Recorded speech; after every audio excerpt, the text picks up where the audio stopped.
We have another opportunity for you to get out of the house, meet people, and do some good. Carolyn Fox of Mobile Meals is with us this morning. You need folks to help you out. Good morning. Thanks for joining us today.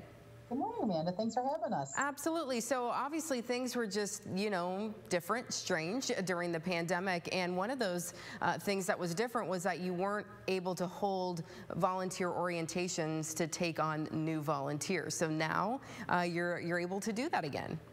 Correct. After over 2-year hold on that, we're finally onboarding some new volunteers, which we desperately need. So it's a pretty easy process. You go online, do some training, and then a volunteer coordinator reaches out to you for an in-person training, which is what we have not held for 2 years, and kind of show you the technology, run through the things to watch for when you're out delivering. And basically our volunteers are, I consider them the heart of the agency, and they really are our eyes and ears out there in the community, and it just is so helpful to have them out checking on our clients, making sure they're okay. We have a change of condition situation where something doesn't look right, we call the people right away. If we can't get hold of them, we call their emergency contacts.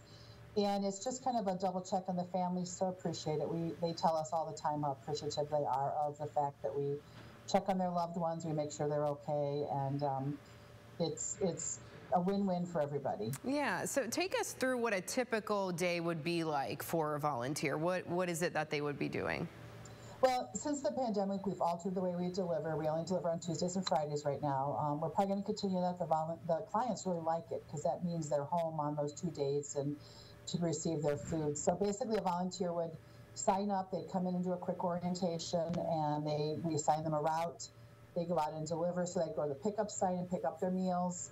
And it's all through a tablet, and they go out and deliver to those people, and they sign off and return the tablet. And usually takes about an hour and a half depending on the route, and they're all pretty concentric to the pickup site as well. So it works really well.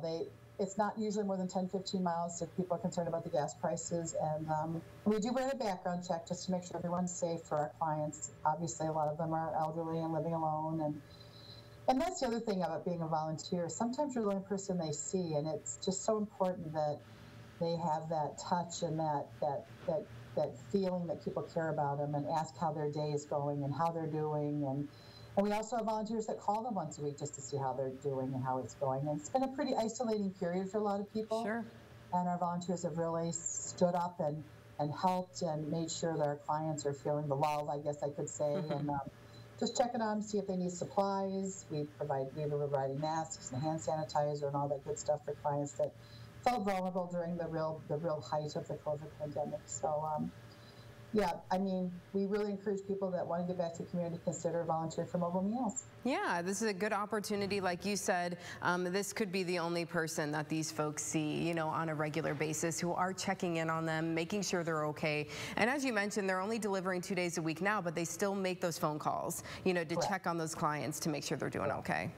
And people that don't want to go out and deliver, if they still feel vulnerable, they're health compromised. Sure. We need people to call on the clients once a week, and that's another process that they can help with. So, and we do special events. We're going to try to get back to doing special events that we'll need volunteers for. So we're planning on doing our wine event in the fall, and we're trying to go forth after these couple of years of a little bit of fog there. But right. we're trying to get back on the horse and get back out there and help our people and meet volunteers. And you delivered, so you remember Yes. the process, and it's a rewarding experience, and it's easy, and the clients and the volunteers really kind of form a bond.